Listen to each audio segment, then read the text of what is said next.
I recently read an article by Amazon talking about their hiring process and how they hire people who are relatable.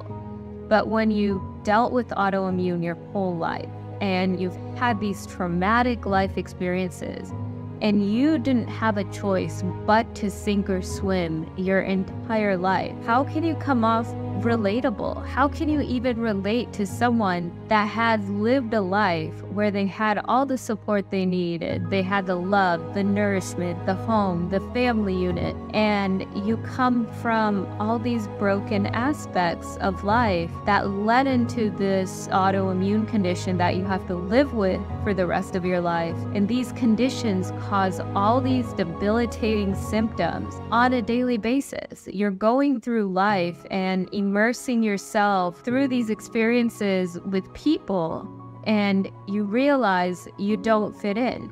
And my 30 years of living with autoimmune and overcoming it, I realized that this was one of the biggest issues I faced in the workplace. Nobody accommodated autoimmunity. Nobody accepted it. Nobody understood it. No one was willing to have the patience to understand it.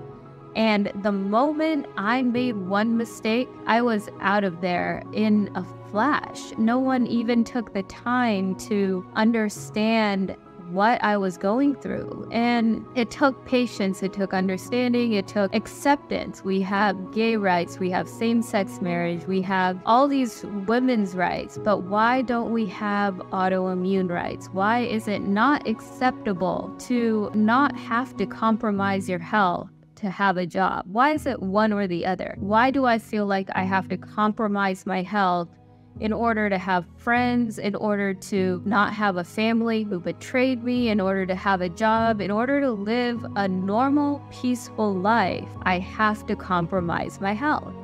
And that should never be the case in the world that we live in today, in a society that is uninformed about the debilitating and the crippling effects of autoimmune. Only feel so privileged to say that we're not allowed to be a culture fit, or we're not allowed, or we're not accepted in certain areas because of certain behaviors and certain symptoms that we have to live with on a daily basis. And when I tried to explain these symptoms, when I tried to explain my behaviors and the reasons for them, no one really understood me. Especially when I was younger and I had epilepsy and I ended up staying it back in kindergarten, and everyone just considered me having learning disabilities, when really I was just suffering from these symptoms that caused an immense amount of inflammation in my brain, which could not allow me to focus. And I often made mistakes. I often made a lot of errors in my work, and I saw that it was really curtailing my performance in the workplace. And then I realized that I had to do something about this, because it was a sink or swim moment.